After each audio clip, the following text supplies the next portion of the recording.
Magandang araw na araw ngayon mga kamatyas. Wala na pong bagyo, talagang tirik na tirik ang araw. Ayan, at buti naman at nakaraos na sa mga pinagdaan ng lakas ng ulan at bagyo. At ngayon naman po, maki-update tayo dito sa ongoing na Esports World Cup. At last chance qualifier Group C naman tayo. Natapos natin kahapon, naki-update tayo sa A and B. Ngayon naman, Group C na kung saan ito po yung napili kong laban. Pragnananda, ang the best na batang player ng India, at Victor Bologan. Theoretician din po yan, best author din ng mga libro at veterano. Ayan, at mamaya ay pag-aralan naman natin ang naging laro ni Hans Mokniman. Pili tayo ng best game na nakatapat naman niya sa last chance qualifier Group D. Ayan, okay. At bago natin simulan mga kamatyas, sagutan muna natin yung puzzle na iniwan natin kahapon sa ating upload video. Pasensya na po na sabi ko why to play and win kung di ako nagkakamali. Pero ang maximum pala nito, eto po. Check. Ang maximum chance na magagawa ng puti is Check. how to save for draw under the losing Check. material position. Losing kasi sa material ang puti. So pagka-sacrifice capture and then hindi ma-capture po yan kasi mai-stalemate. Walang pupuntahan ng White King. So mangyayari, check na lang ng check. Pupunta dito, check pa rin, sacrifice. At dito po, mape-perpetual check. Pumunta man sa H8, sa F8, perpetual check, masasave ng puti ng draw. Ito yung sinasabi nila na mahiwaga ang chess. Losing na, meron palang panabla pa. Okay, at mamaya po shoutout natin sa end part ng video. At ito naman po ang iiwan nating puzzle for today's video. So sigurado na po ito, it's white to play and win mga kamatyas. Okay? Ayan, sagutan nyo po. At click the missions. Pag meron na po kayong account, click nyo lang tong missions button. Dito nyo po makikita yung inyong mga performances na ginagawang training dito sa Internet Chess Club. Kasi po, dito sa ICC, ang pinaka-focus nila is training. Especially problem solving, the best po dito.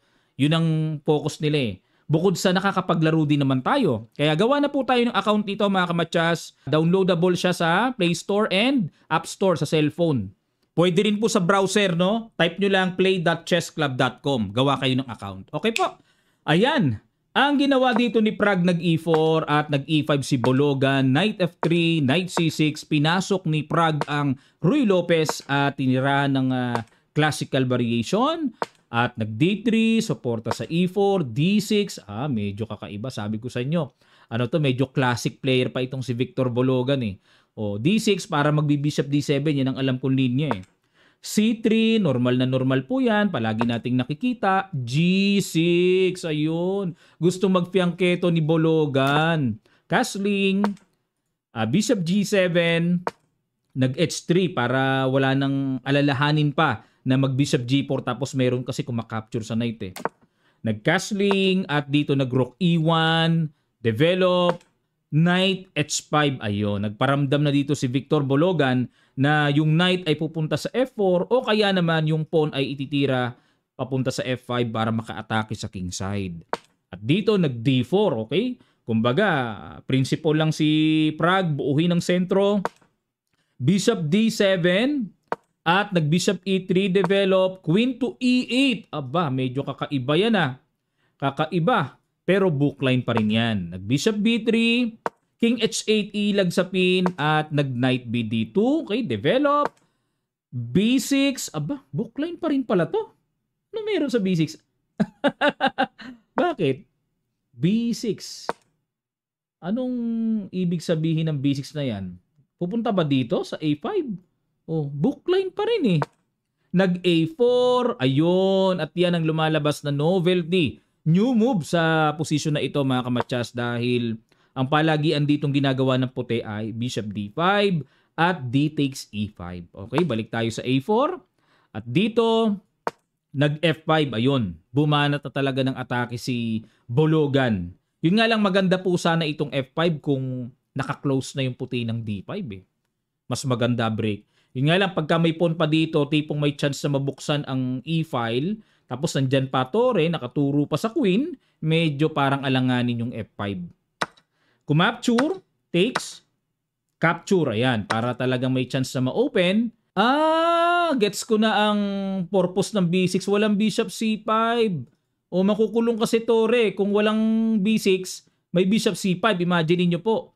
O tapos pag nag-Knight E7, may Knight E5, mga ganun. O may purpose ang B6. Nag-bishop d5 si Prague. Pressure sa knight, nakapin, pero hindi po nagustuhan ng computer. Ang tira daw dyan na accurate move ay malalim. A5. Malalim. Pag kinapture ng knight, may knight takes e5. Ang lalim. Pag kinapture ng queen, may bishop g5. Teka muna. Talaga nalalaliman talaga ako dito. Ang bigat ng chess na to Pag pumunta dito, bishop a4. Pag pumunta dito, bishop d7, capture. Okay.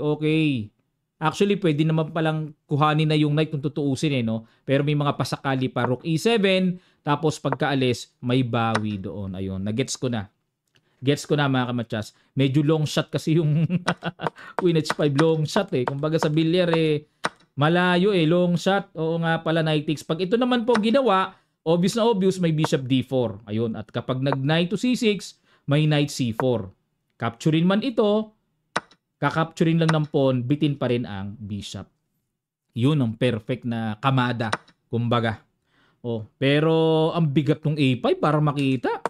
Balik tayo sa ginawa ni Prague na bishop d5 at nag-rook to d8.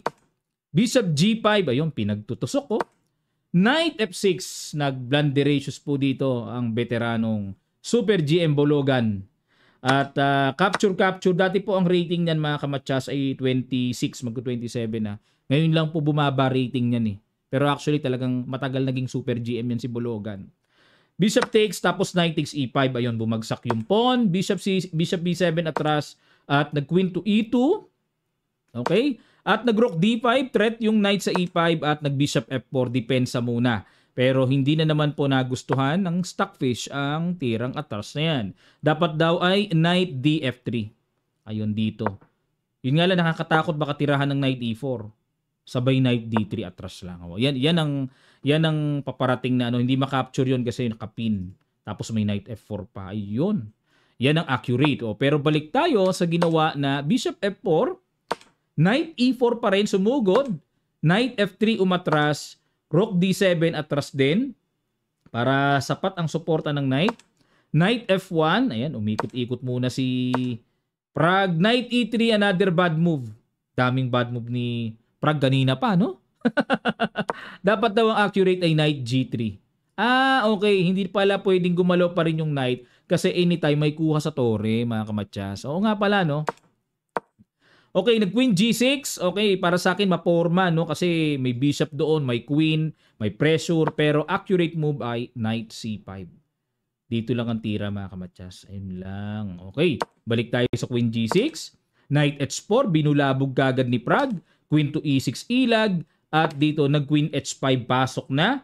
Yan, kitang-kita, threatening, knight takes. Tatlo na yan, tatlo na nakakontrol. At nag-rook ef7, depensa, at dito nag-f3, atake sa knight. At nag-knight f6, inatake ang queen, at dito, ayun. Accurate ba? Oo nga, accurate yung tira na yun Dito po mga kamatsas, sige po, pakiguess nyo ginawa ni Prague. Perfect move. Sa ilang sandali lang, tutuloy agad natin. Start.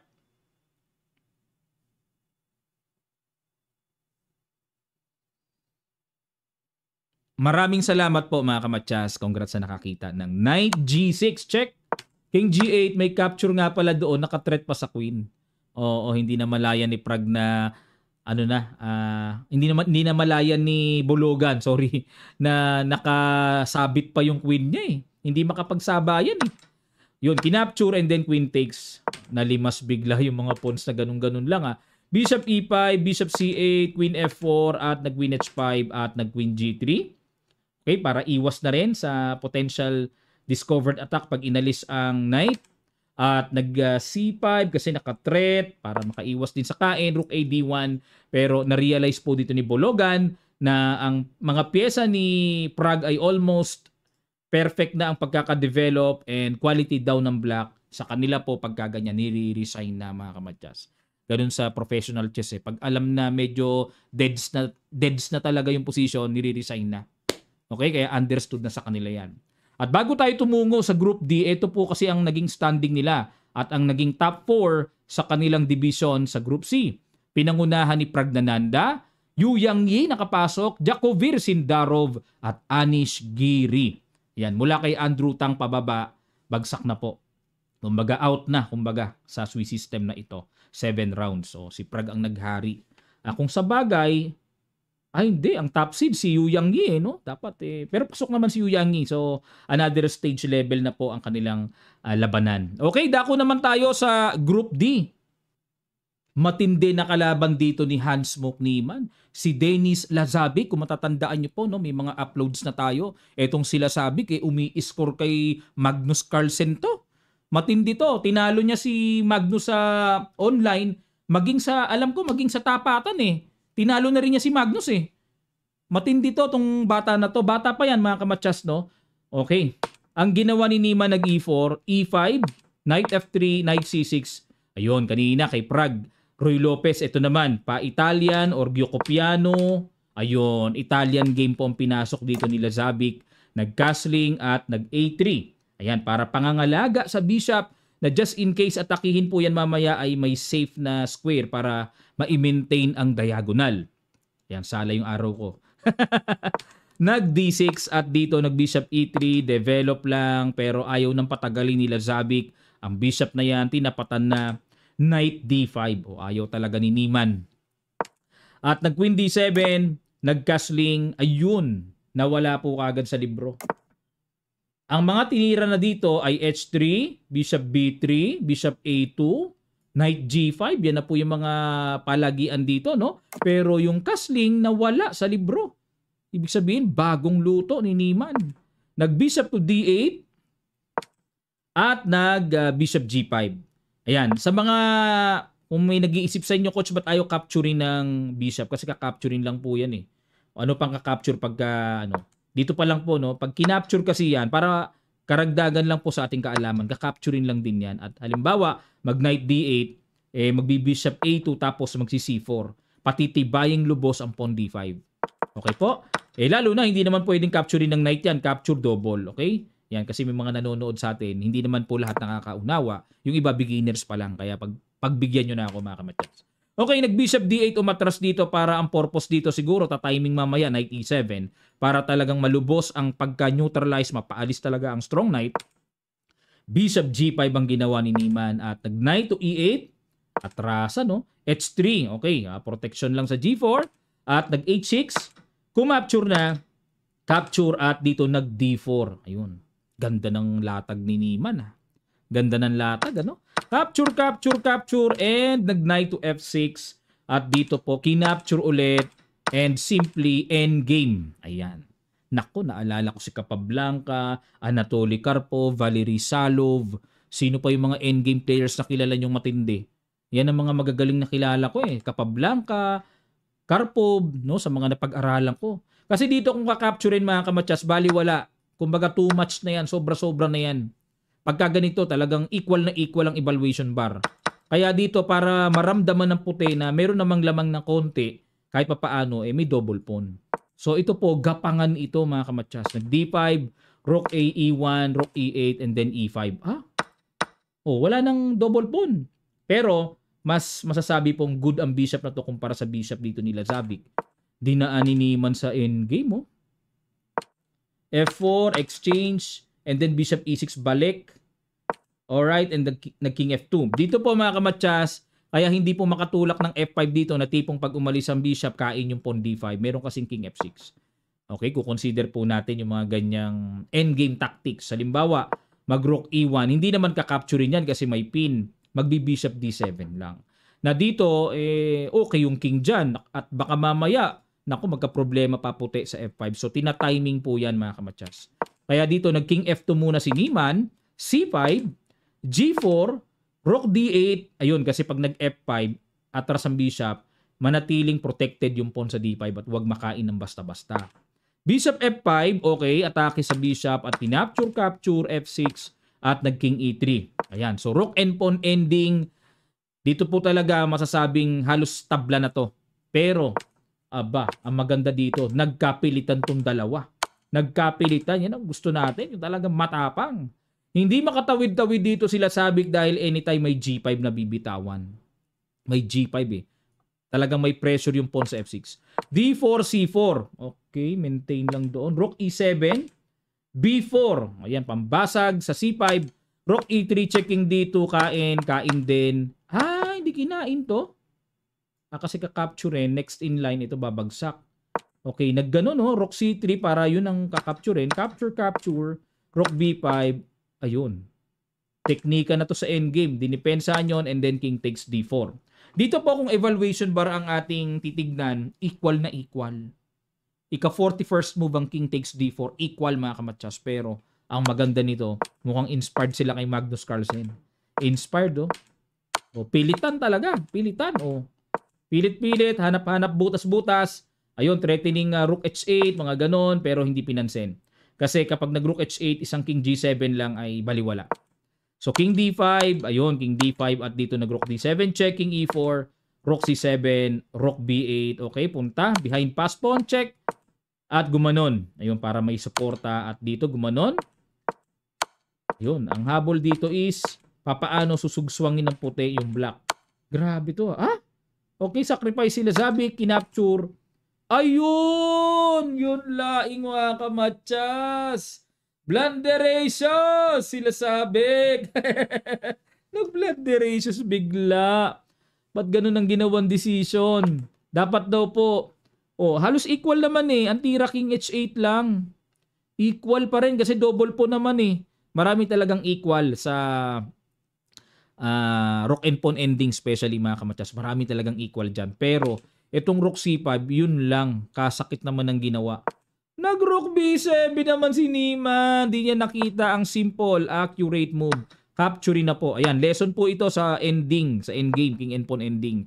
Ito kasi yun eh, gano'n, no? King takes, king F6. Ito yung hindi nakwenta ni Niemann ito. Sayang naman. Yan halimbawa kung pumunta dyan, siguro nakita pa rin ni Niemann to. Kaso, mauuna eh. Mauuna yan. Ang layo po, gaganon. Ang layo ng diferensya. Kung gaganon naman, may ganon. Nga, layo ng diferensya, Ang layo ng diferensya, wala na, gaganon lang, kuha na nga eh. O kaya, matchasin na lang. Pwedeng ganon. Dito, matchasin na lang, pwede rin, Pambirski, grabe, hindi napansin ni Niemann yun. Kain lang, Sabay pagkakain, baba. Kung sa bagay, mga kamatsas, ang ika nga nila, talaga, kumbaga, may pressure kasi sa actual, may pressure. Isa pa po na gusto kong i-share sa inyo dito sa king and pawn ending na to, tingnan nyo, ito pa maganda. Ito, napag-aralan ko to sa Dvoretsky endgame, kung di ako nagkakamali. Kung halimbawa, di gumanyan, maghangad na kunin, halimbawa, mag king F6, ito naman po mangyayari. Ganon. King E5. Ganon. F6. Dito kasi ganun lang. Very easy papasok, Halimbawa, mag-abang lang sa F8. Magta-triangulation. Use the triangulation method. Ayan, Pupunta muna dyan. Kasi hindi makatouch dito anytime. Gaganunin lang eh. Diba? Ganun ka muna. So, hahanap ng waiting square ang black. Yan. Waiting square. Gaganon. Diba? Sabay ganon. Yan. So, ito, anytime hindi maka king F7 kasi pag king F5, opposition, papasok talaga. Especially sa G6 and then makakapture yung pawn. Ngayon, kung mag-waiting pa dito ang black, hindi na po appropriate. May ganito na kasi. Sala na pa eh. Ganon. Tapos pagka gumanon, another endgame lesson. Huwag tayo magmamadali. Win! Pag kinuwin mo, stalemate. Kaya ang tira lang dito, actually, pwede mong i-king F6 na lang. Huwag ka muna mag-promote. Pag king H8, saka ka mag-queen para diretso. Hukay. Diretso matchas. Ayan. So, kaunting endgame lesson lang po mga kamatsas para matuto tayo sa endgame. Pero nag-rook B7 si Niemann, hindi niya napansin yun. Nag-B5, gumanon. Naka-equalize pa. Pero, ayun, pinapakain lang. Hinain, check. Ganoon, rook behind. Ayun. Teka muna mga kamatsas. Teka muning. Dito, sa ganyang evaluation bar, equal yan. Dapat ang accurate daw ito. Nakto, matinding kaalaman sa endgame ito. Pag kinapture to, mga kamatsas, rook H1 lang. Biruin nyo, daming po, 3 pawns yan, pero tabla to. Tabla to sa rook and pawn ending. King G4, rook G1 check. Halimbawa, pumunta dito. Rook H1 check. Pag pumunta dito, rook G1 check. Punta king H6, king F6, tabla to. Yan, no? Mahaba pa to mga kamatsas. Maraming pasikot-sikot ito. Pero ito po ay timplado. Nakita ko na tong ganitong endgame. Tabla yan. Walang mapoprogress ang white dyan. Aabutin lang po ng napakaraming tira. Pero ang timpla nito, tabla talaga. Kahit na, kung check kasi aangat lang eh. Grabe, ang galing ng mahiwaga talaga ang rook and pawn ending. Di ko na po ma-explain sa inyo talaga ng todo yan, pero yan po ay garantisadong equal. Oh. Yun, no? Kaso ang ginawa dito naging G7 si Lasabik, iba na to. Iba na to mga kamatsas. Ayan, no? Ay, kinain, tabla pa rin. Dapat po ang winning naman dito is F6. Yan ang winning. At halimbawa kung check, dito punta. O, yan ang winning kasi may check doon eh. Iba na to, iba na tong tema na to. Ngayon, kung hindi naman check, halimbawa mag-rook C4 lang, depensahan yung pawn, dito naman pupunta. Tapos check pa rin. O para makita na lang, no? Pag check, dito, halimbawa gumanon, o check, o dito, and then pag dito kasi mangungulit ng check, no? So H6 lang muna with the idea to play H7. Okay, mangyari, pagka bumaba, para lang hindi makapromote yon, ito naman ang mangyayari. May F7.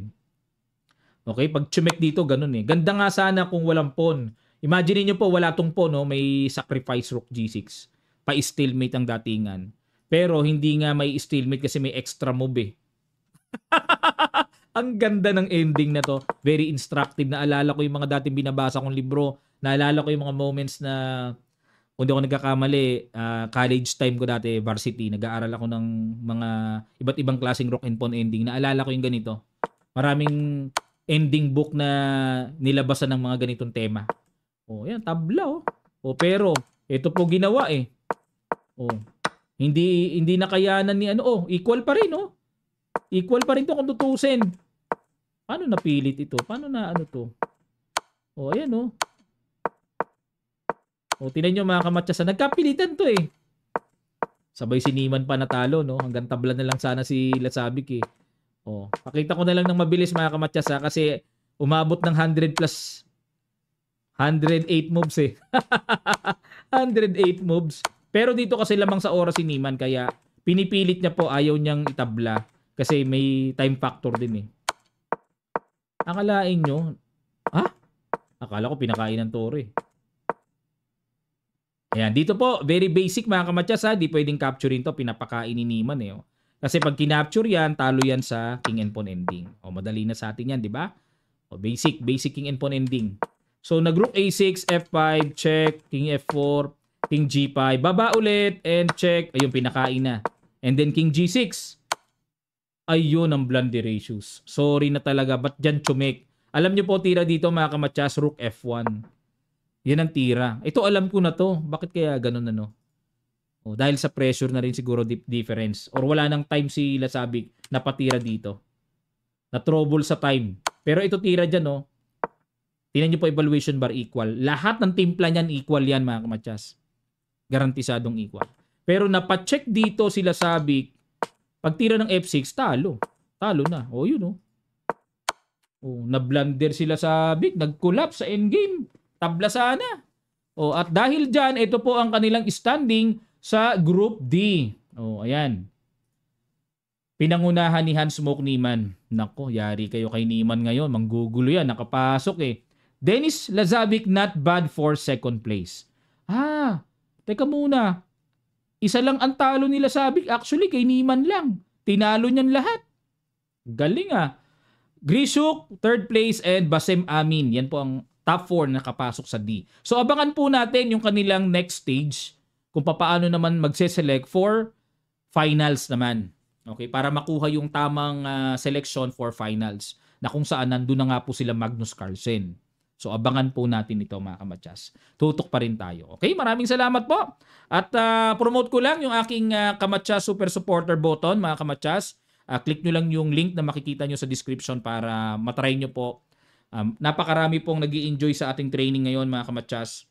Live po yon every Sunday. So click nyo lang po para malaman nyo lahat ng detalye. Kung kayo po ay interesado, mag-enroll po kayo. Kung hindi naman po, okay lang. Wala naman pong pilitan. Okay? Pero try nyo lang para ma-experience nyo rin mga kamatsas. Okay, ito po yung ating mga mapapalad na nakasagot ng tama at talagang nagsumikap sa pagsagot ng puzzle hatid sa atin ng Internet Chess Club. Kahapon, ito po, iano ko lang. Yan.